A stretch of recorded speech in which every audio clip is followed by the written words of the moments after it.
Hey everyone, welcome back to the Maximum Human Potential YouTube channel. Today's topic is going to be strongman cardio. So, what do I mean by strongman cardio? So strongman cardio is, in my definition, any kind of sort of medley or endurance-based conditioning work that's really highly specific to the sport of strongman. So sometimes you get a strongman athlete. They do a comp, and quite often, because they've been training the events split up, okay, so they've been training the events, basically throughout the week rather than all on one day, which is generally the most sensible thing to do because it's just so taxing to impose all that loading on one day. You don't get the quality training you need to actually excel in every event. So I agree with splitting up the events, but then a lot of people seem to have trouble putting it together on the day and actually hitting their best performances in every event.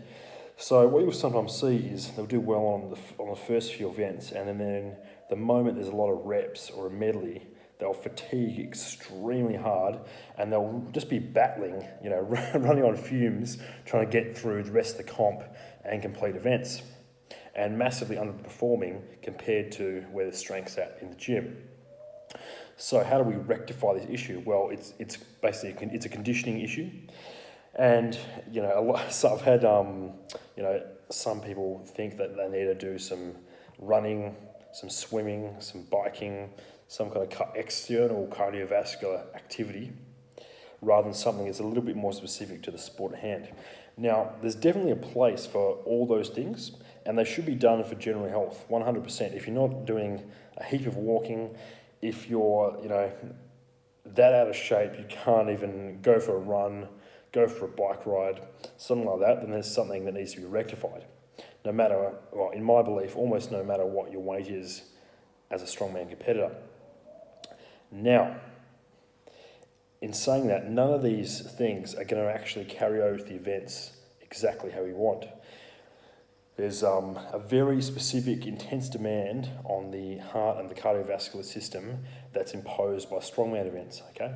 So you think about the massive muscular loading, the intensity, the short duration, the mix of running, the mix of lifting, the load on the joints, and then the poor breathing under load as well combined. So we really have to get specific when we're talking about conditioning for strongman rather than attempting to use a tool that just doesn't fit the job. So how do we implement strongman cardio? So there was a great article by a coach I really respect, Mike Westling, and I highly recommend that everyone who's interested in strongman reads up some of his articles because he's just really got a really common sense approach, but it's also almost so common sense it's not common. He prioritised recovery and intensity over volume. His guys train 3 times a week and he's produced some exceptional athletes. So he's got some great thoughts on doing the minimum amount of work rather than, to be more specific, the optimal amount of work rather than the maximum amount of work you can recover from and progressing like that. Now, in this article, he outlined a very simple protocol which can be the jumping off point for a whole bunch of different methods that can really prepare you for anything endurance-wise and conditioning-wise that'll come up in competition. So generally, a strongman medley, there'll be maybe 3 or 4 implements that you'll load on a platform. But what we want to do is do something that takes a little bit longer than the traditional medley. So normally these medleys will be sort of 60, maybe 75 seconds.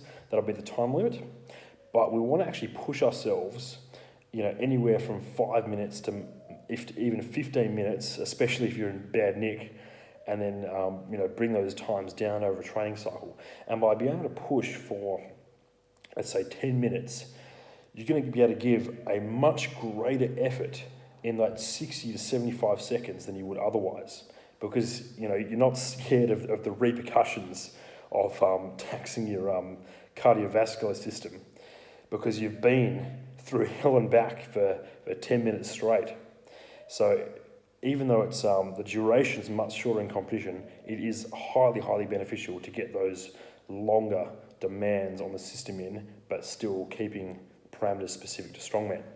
So in this article, he outlined that you pick 2 events. I think he said something like maybe 75%. Generally, I'll go with sort of 50, 60% with most people.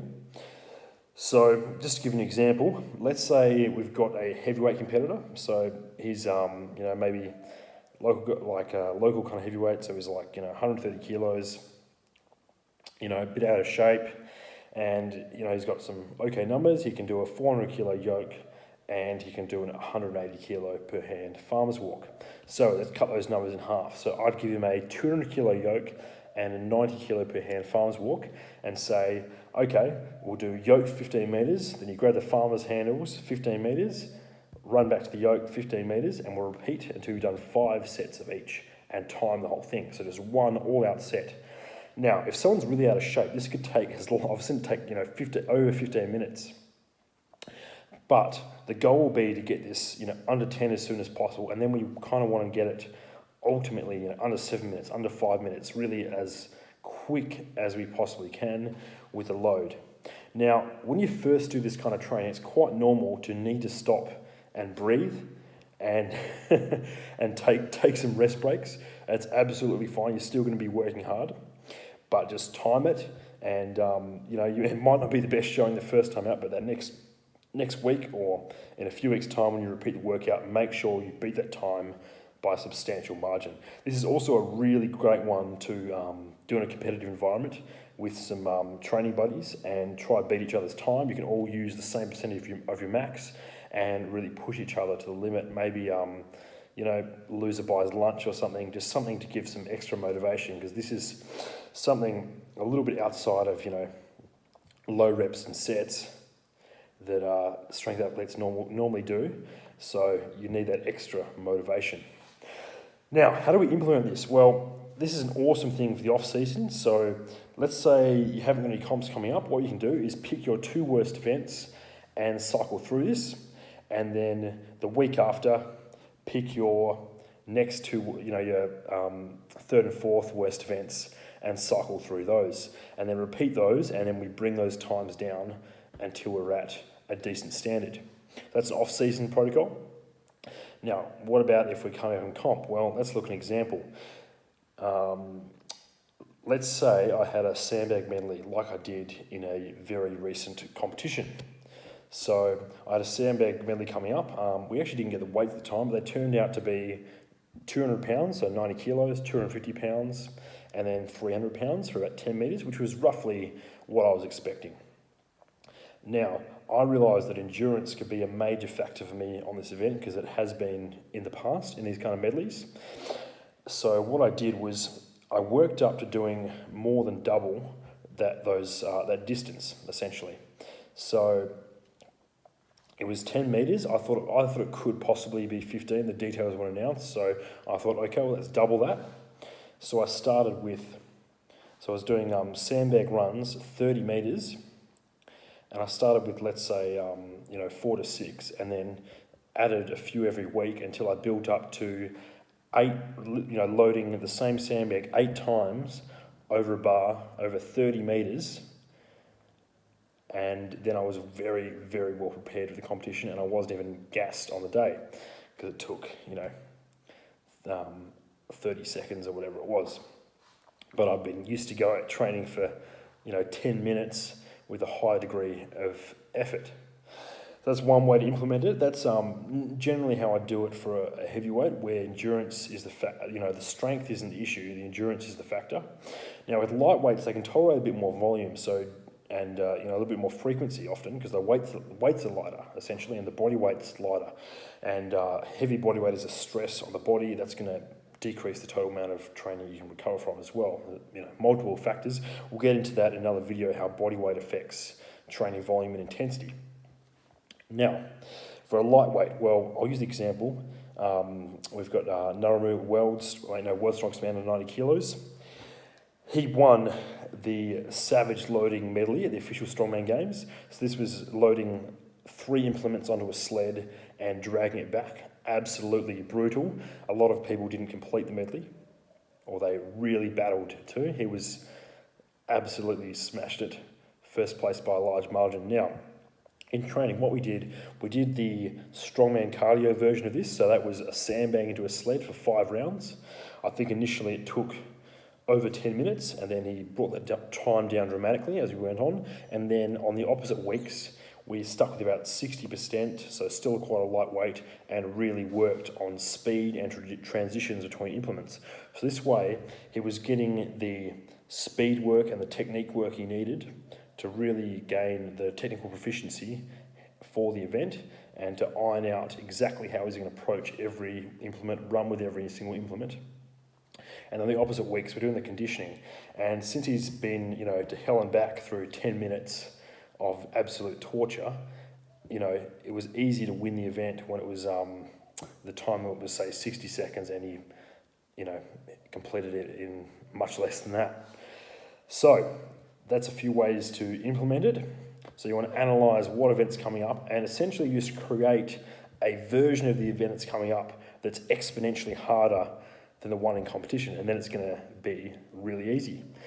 And depending on how much you can recover from and how heavy that event is, you can target either just purely the endurance, if that's the issue, or you can alternate it with some speed work, or if there's some certain heavier elements to that medley that you need to actually master, then you can have those on an alternate week. So we're just cycling through all these different attributes we need, and then in competition, you're going to put it all together and absolutely smash it. And now, where can we go with strongman cardio? How far can you push it? So if you really want conditioning to become a strength, over time, these kind of medleys will actually get a lot easier. And what you can actually do, if you really want conditioning to be your, kind of ace up your sleeve all the time, is slowly increase the frequency that you do these workouts every time. So let's say you're training 4 days a week. So we start off on, let's say we're doing 2 upper, 2 lower.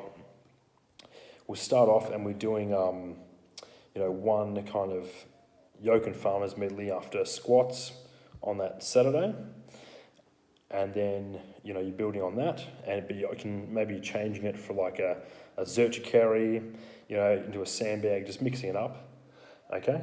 And then once you've sort of adapting to that, that's no longer making you excessively sore or tired, you're progressing well, and you're at a good standard on that. Now you can add something to your deadlift day.